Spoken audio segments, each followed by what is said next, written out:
ذرا سورج کو دیکھو، جب طلوع ہوتا ہے تو پاکستان والا بھی کہتا ہمارے ہاں سورج ہے، ہندوستان والا کہتا ہمارے ہاں سورج ہے، عرب والا کہتا ہمارے ہاں سورج ہے، افریقہ والا کہتا ہمارے ہاں سورج ہے۔ مجھے بتاؤ ایک سورج ہے، کون کون سے ملک میں گیا؟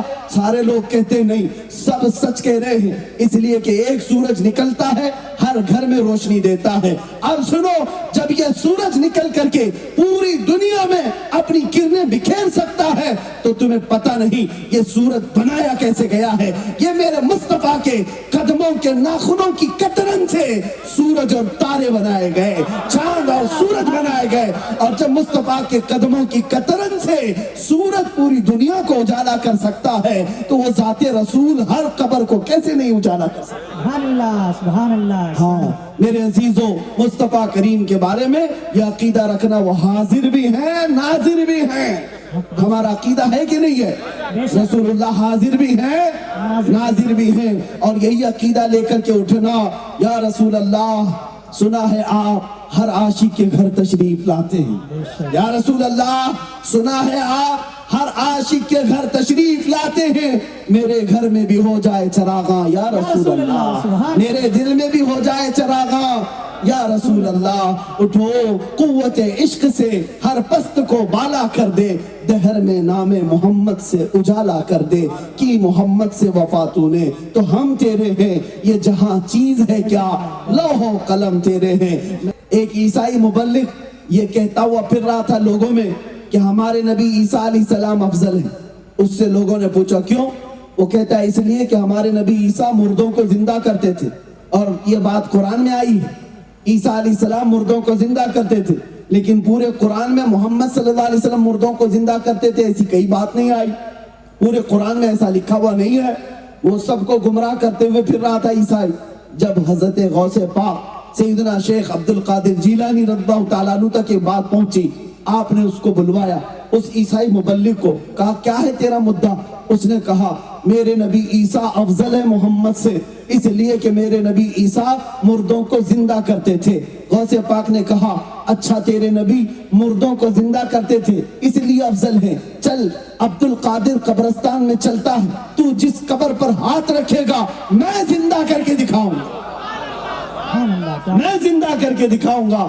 اور وہ ساتھ میں چلا، قبرستان آئے، اور شیخ عبد القادر جیلانی جب کہتے ہیں بتا کسی قبر کو، اس عیسائی مبلغ نے ایک پرانی قبر پر ہاتھ رکھا، آپ نے کہا میں یہ بھی بتا دیتا ہوں یہ قبر 200 سال پرانی ہے، اور اس میں جو سویا ہوا ہے وہ گویا تھا، گانا گا کر کے کمائی کرتا تھا، میں اسے زندہ کرتا ہوں۔ اور ایک ٹھوکر لگائی، قم باذنی، میرے حکم سے اٹھ جا، قبر پھٹ گئی اور مردہ زندہ کھڑا ہو گیا، اور لوگوں نے دیکھا، اور اس کے بعد پھر سیدنا غوث پاک نے اسے واپس قبر میں بھیجا۔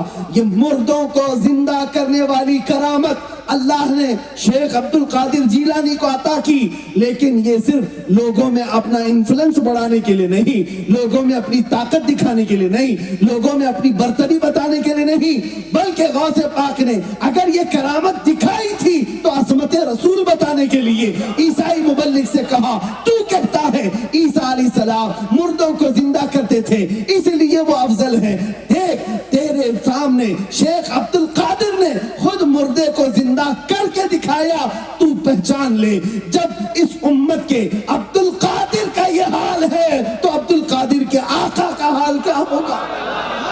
سبحان اللہ۔ میں میرے نبی کا ادنا غلام ہوں، میں جب زندہ کر کے دکھا سکتا ہوں۔ میرے مصطفیٰ کو مولا نے کیا کیا کمالات نہیں عطا کی، ہاں کرامت بھی دکھائی ہے غوث پاک نے تو وہ رسول کی عظمت بتانے کے لیے، ہاں یہ نہیں کہ لوگوں میں اپنی برتری بتانے کے لیے، لوگوں میں بڑھاوا دکھانے کے لیے۔ ایک بار آپ اپنی خانقاہ میں بیٹھے ہوئے تھے، ایک صاحب آئے اور کہا کہ حضور میرے گھر کل دوپہر میں دعوت ہے، آپ نے قبول کر لی۔ پھر تھوڑی دیر کے بعد ایک آیا، اس نے کہا حضور کل دوپہر میں میرے گھر دعوت ہے، آپ نے اس کی بھی قبول کی۔ تیسرا ایک آیا، اس نے کہا حضور کل دوپہر میں میرے گھر دعوت ہے، اس کی بھی قبول کر لی، منع نہیں کیا۔ یہ کے بعد دیگرے 70 لوگ آئے، ایک ہی ٹائم کی دعوت، اور سب کی دعوت قبول کر لی۔ دوسرا دن آیا، دوپہر ہوئی، شام ہوئی، شام میں خانقاہ کے پاس جو مریدین غوث پاک کی دعوت کیے تھے وہ سب ایک کے بعد دیگرے جمع ہونے لگے. سب آئے اور فخر سے کہنے لگے. ایک کہتا ہے آج میری قسمت کے کیا کہنے ہیں, آج میرے گھر غوث پاک دعوت میں تشریف لائے تھے. دوسرا کہتا ہے جھوٹ بول رہے ہو, آج تو میرے گھر میں غوث پاک تھے. تیسرا کہتا ہے تم دونوں جھوٹ بول رہے ہو, میرے گھر میں آج دوپہر کا کھانا انہوں نے تناول کیا. باتیں بڑھتی گئی, ہر کوئی دعویٰ کر رہا ہے میرے گھر میں تھے, ہر کوئی دعویٰ کر رہا ہے میرے گھر میں تھے. لیکن ان سب کی باتوں کو سن کر جو خانقاہ میں بیٹھے ہوئے لوگ تھے وہ کہنے لگے تم سب کیا بات کر رہے ہو, غوث پاک دوپہر میں یہی خانقاہ میں موجود تھے, کسی کے گھر گئے نہیں تھے, ہم سامنے دیکھ رہے تھے. اب تو اور بڑا مسئلہ پیچیدہ ہوا, ہر کوئی اپنے گھر کی دعوت کے قصے سنا رہا ہے اور مرید کہہ رہے ہیں وہ خانقاہ میں بیٹھے ہوئے تھے. سبوں نے کہا آخر اس میں سچا کون ہے, جھوٹا کون ہے, کیسے پتا چلے؟ سارے لوگ مل کر غوث پاک کے پاس آئے. غوث پاک سے کہا سب یہ کہتے ہیں میرے گھر میں آپ آئے, میرے گھر میں آپ آئے, اور خانقاہ والے کہتے ہیں آپ یہی تھے.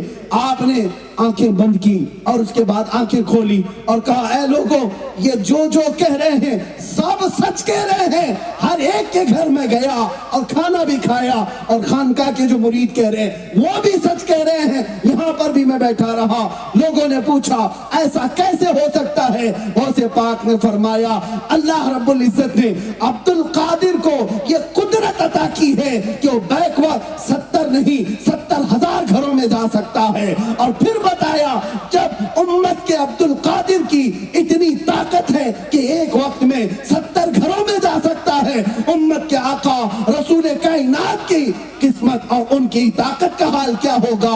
اے مسلمانوں, پھر یہ عقیدہ سچا ہے کہ رسول پاک بیک وقت ہر مومن کے گھر بھی آتے ہیں اور قبر میں بھی آتے ہیں. سبحان اللہ سبحان حاضر و ناظر کا عقیدہ یہی سے سمجھ میں آیا. جو لوگ حضور کے حاضر و ناظر ہونے کا انکار کرتے تھے, غوث پاک نے اپنی کرامت سے انہیں بتایا کہ دیکھو تم اپنی زندگی میں دیکھ لو, میں جب 70 گھروں میں جا سکتا ہوں تو رسول اللہ اپنے ہر امتی کی قبر میں کیوں نہیں جا سکتے؟ ایک وقت لوگوں کو آج بھی یہ دقت ہوتی ہے. کچھ لوگ کہتے ہیں رسول اللہ کیسے, ارے تم بھی کہتے ہو یہاں بھی آئے, وہ بھی کہتے ہیں یہاں بھی آئے. میاں تم اپنے عقل کے گھوڑے دوڑاتے ہو, تم نے تو نبی کو اپنے جیسا سمجھا نا, اسی لیے تو تمہیں دقت ہوتی ہے.